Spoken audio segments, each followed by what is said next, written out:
Daimé Arocena. Salir de Cuba es como entrar en una máquina del tiempo, salir de los años 60 y montarse directamente en el presente. Un trabajo periodístico realizado por autor Ronald Alexander Ávila Claudio. Título del autor BBC News Mundo. Daimé Arocena, La Habana, 1992, dice que algunas personas temen llamarle negra. Es como si fuera una palabra hiriente, comenta la cantante y compositora, conocida por fusionar la música afrocubana con jazz, soul, funk y otros géneros contemporáneos. Es principios de diciembre y visita las oficinas de BBC Mundo en Miami antes de presentarse en el restaurante Cubacabana, en el oeste de la ciudad. En noviembre subió al escenario de los Latin Grammy, también en Miami, luego de ser nominada a Mejor Canción por A Fuego Lento, que produjo con el dominicano Vicente García y que es parte Alchemy, su quinto álbum de estudio. Pese a su éxito cuando caminaba en su vecindario, en ocasiones, decidía cambiarse de acera por no enfrentar abuso y racismo, una violencia que, asegura, de la que le costó sanar y que incluso enfrentó y enfrenta en la industria musical. La misma ciudad, que fue epicentro de su dolor, también la formó en la música. A los 10 años ingresó al Conservatorio Alejandro García Cartula, en el que estudió música clásica.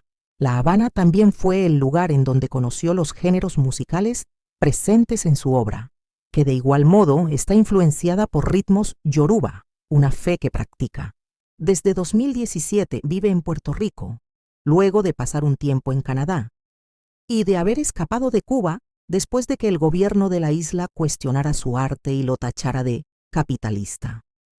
Comenzaste a escribir A Fuego Lento, la canción por la que estuviste nominada a los Grammy Latinos cuando eras una adolescente, pero dices que la terminaste hace poco, cuando encontraste un amor que te hizo sentir sensual y espiritualmente completa.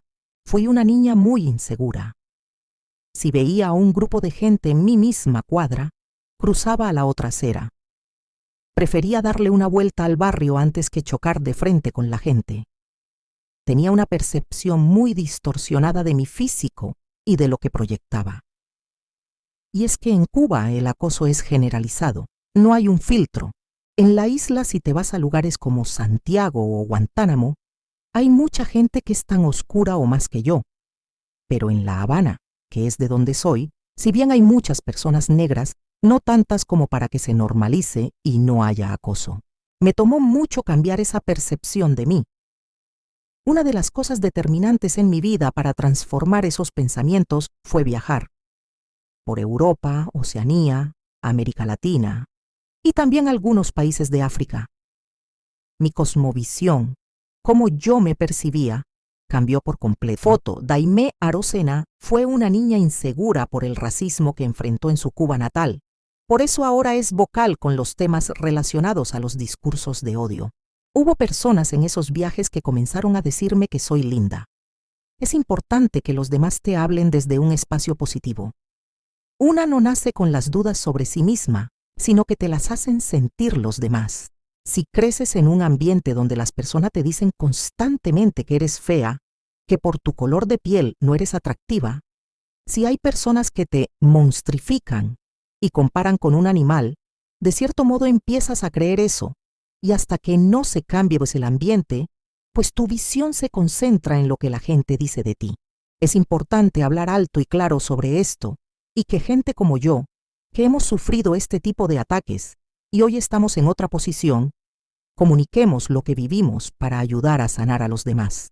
En muchos lugares del Caribe existe la idea de que esta región no es racista, por el hecho de ser una mezcla muy clara de culturas. Hay un problema en decir negro, como si eso fuera hiriente. A una persona blanca se le dice blanca. Si una persona es rubia, es rubia. Hay gente que le da muchas vueltas a cómo llamarme. Me dice morena, mulata, etc. Me pregunto por qué no me dicen negra si es lo que soy. No hay un problema con eso.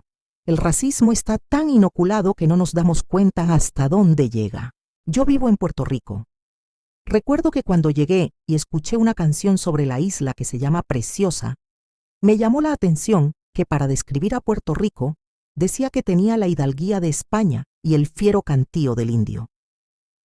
El único momento que menciona a los negros es para decir negra maldad. Se asocia el color negro con todo lo malo, con lo negativo, cuando es un color tan útil. Uno se viste constantemente de negro. Es un color elegante, espectacular para todo lo que se use. Es el color de la noche, la nocturnidad, el ser bohemio, artístico y soñador. ¿Cuáles son los retos que enfrentan las personas negras en Cuba? Cuba es un país con un lastre de represión y dictadura. Te daré un ejemplo concreto. La mayoría de los manifestantes del 11 de julio que hoy todavía están presos son personas negras. Muchas personas blancas que protestaron ese día ahora mismo están en el exilio. Ahí se ve la manera en la que somos tratados. Uno de los activistas y artistas más importantes que participó de las manifestaciones, Michael Osorbo, está cumpliendo 8 años de prisión. Él es ganador del Latin Grammy por la canción Patria y Vida. Luis Manuel Otero Alcántara está preso y es un artista visual muy importante. Pero otros músicos que también han hablado alto y claro sobre el tema de la dictadura y la opresión en Cuba, hoy están en España o Miami. Revisitar la historia sería una solución al problema del racismo. Crecí en una casa de personas negras, una casa en donde vivían 14 personas en 2 cuartos. Era un núcleo de personas negras y allí se veía racismo. Me decían que no bailara de una forma en específico porque me veía vulgar. Si me movía demasiado o hacía twerking, me decían que no hiciera esos movimientos. Se trataba de personas negras intentando protegerme de lo que me podía pasar por ser demasiado negra para el mundo. Tu familia te empieza a frenar por lo que te puede costar ser negra en la sociedad. Todas estas lecturas hay que desmontarlas, entender de dónde vienen. La mirada eurocentrista es mucho menos sexual. A las personas que estamos arraigadas al continente africano se nos despoja de eso. Alchemy, el título de tu más reciente disco, significa alquimia en yoruba. ¿Cómo influye tu religión en la música que haces? No hago que converjan, están interconectadas.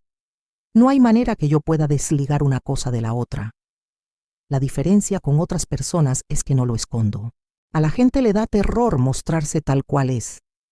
No te imaginas cuánta gente conozco, artistas, músicos, gente influyente que son tan santeros como yo, y les da temor hablar sobre lo que practican, simplemente porque se han comido el cuento de la satanización y no se apoderan de toda esa identidad cultural, espiritual y ancestral que les corresponde. Cuando me haces una pregunta como esa, lo único que te puedo contestar es que no le tengo pena ni miedo. Soy una estudiosa de estos temas y entenderlos desde una postura más allá de una práctica religiosa y espiritual. Entenderlos estructuralmente y académicamente me convence de no avergonzarme. ¿Cómo fue el proceso de salir de Cuba? En Cuba no tienes derecho a preguntar, no tienes derecho a cuestionar ni a entender. Choqué con esa pared, me asusté, me sentí acorralada y me fui. El proceso me ha hecho aprender muchísimo. No es lo mismo viajar como lo hacía yo, que tener que encajar en un mundo que no era el mío. Salir de Cuba es como entrar en una máquina del tiempo, salir de los años 60 y montarse directamente en el 2024. Aún sigue siendo un proceso de mucho aprendizaje, de mucha humildad. Todo lo que yo creía que sabía, me lo he guardado en un bolsillo y he estado dispuesta también a aprender desde cero. Absorber lo que me pueda enseñar este nuevo mundo. Hay músicos muy talentosos que tenían una carrera espectacular en Cuba que no han logrado conectar con la industria. No tienen la humildad de dejar a un lado lo que eran en Cuba y entender que aquí son bebés que tienen que guardarse lo que saben y estar disponibles para que otros les enseñen. Tengo amigos, panas, gente que me abraza de muchos lugares. Ciertamente, a día de hoy, ya no siento que pertenezco a un lugar en específico. Has dicho que de la industria musical te ha hecho sentir excluida de muchas maneras. ¿Puedes contarnos de alguna situación específica? Cuando terminé de cantar en los Latin Grammy de este año, al salir, una persona muy cercana me dice: Daimé, No sé si soy yo, pero tú fuiste la única negra que cantó aquí. Le dije que una muchacha participó entregando un premio y otra cantó como parte de una banda. A mi entender, estuvimos 3 negras en un escenario que celebra la música latina. Y quienes cantamos, lo hicimos como parte de un conjunto, no presentaciones individuales. La industria latina se nutre de nosotros. No se podría hablar de industria latina sin la afrodescendencia.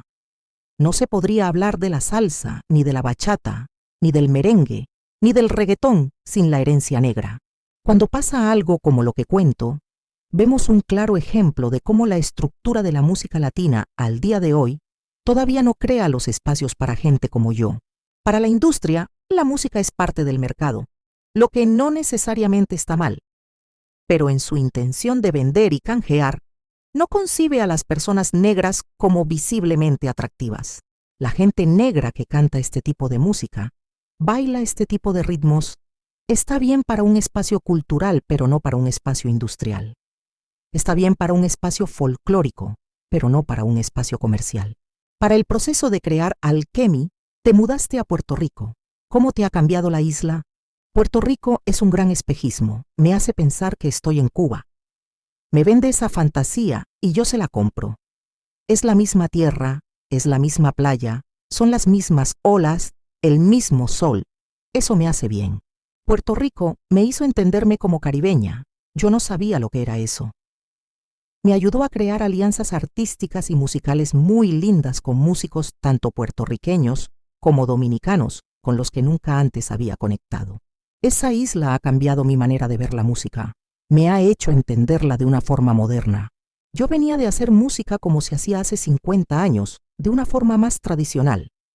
Pero ahora hay un montón de datos tecnológicos que si no fuese por Puerto Rico, nunca los hubiese entendido.